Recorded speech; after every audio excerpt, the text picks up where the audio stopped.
স্বাদে গন্ধে অতুলনীয় বিদেশি ফল স্ট্রবেরি। টকটকে লাল লোভনীয় এই ফলটি দেশেই চাষ করে সফলতা পেয়েছেন দুই বন্ধু। ভালো ফলনে লাভের মুখও দেখেছেন খুব দ্রুত সময়ে।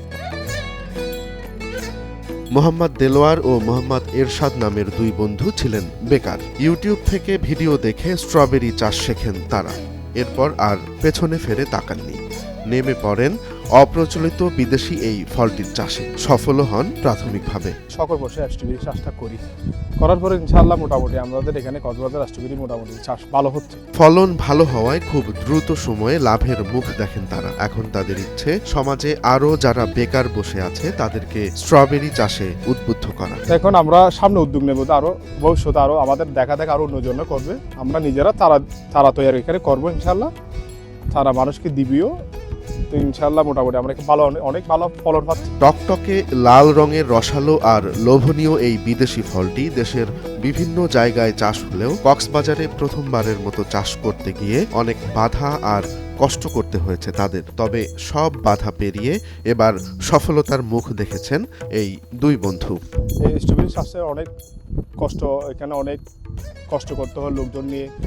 এখানে মানুষের অভাব, নিজের থেকে কাটে কষ্ট করতে হয়।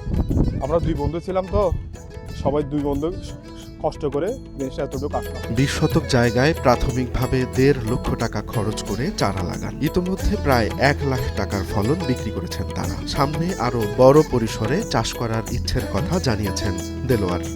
আলহামদুলিল্লাহ আমাদের প্রথম 1.5 লক্ষ টাকা খরচ করেছে 20 শতক জায়গার মধ্যে। এখন আমাদের মধ্যে প্রায় 1 লক্ষ টাকার মধ্যে আমরা মোটামুটি চলে আসছি। মোটামুটি আমরা ভালো লাভবানের ইনশাআল্লাহ লাভবানে যাব। আশপাশের মানুষের থেকে ব্যাপক সাড়া পাচ্ছেন এই দুই বন্ধু। কক্সবাজারে প্রথমবারের মতো স্ট্রবেরি চাষ দেখতে দর্শনার্থীরা ছুটে আসছেন উদ্যোক্তা দেলোয়ারের জমিতে। আসলে স্ট্রবেরি কিন্তু এর আগে আরো অনেকবার খাওয়া হয়েছে, কিন্তু for the very first time এটা হচ্ছে নিজ হাতে হারভেস্টিং স্ট্রবেরি খাচ্ছি। আরো একটা ব্যাপার হচ্ছে এটা কিন্তু কক্সবাজারের প্রথম বাণিজ্যিকভাবে স্ট্রবেরি চাষ, তো সেই জন্য ফিলিংসটা একটু ভিন্ন।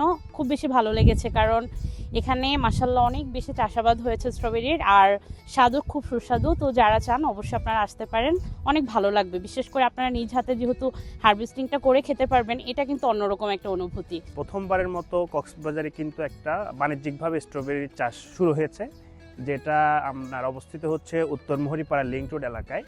একদম বাকখালী নদীর তীর ঘেঁষে কিন্তু এই স্ট্রবেরি বাগানটা।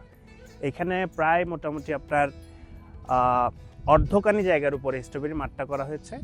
এখানে কিন্তু আমি এসে যতটুকু দেখলাম যে বেশ ভালো ফলন হয়েছে এবং ফলটাও কিন্তু খেতে বেশ মিষ্টি। রাজশাহী থেকে স্ট্রবেরি চারা সংগ্রহের পর প্রথমবারের মতো চাষ করেন দুই বন্ধু। বিভিন্ন রকম সারের প্রয়োগে স্ট্রবেরির বাম্পার ফলনে খুব দ্রুতই লাভের মুখ দেখেছেন তারা। জৈব সার, গোড়, বেশিরভাগ গোড় ইউজ করতে হয়, আবার মাটি শ্বাস দিয়ে ভালো করে বেশিরভাগ গোড় দিতে হয়। রোমান্স তালুকদার, নয়া দিগন্ত।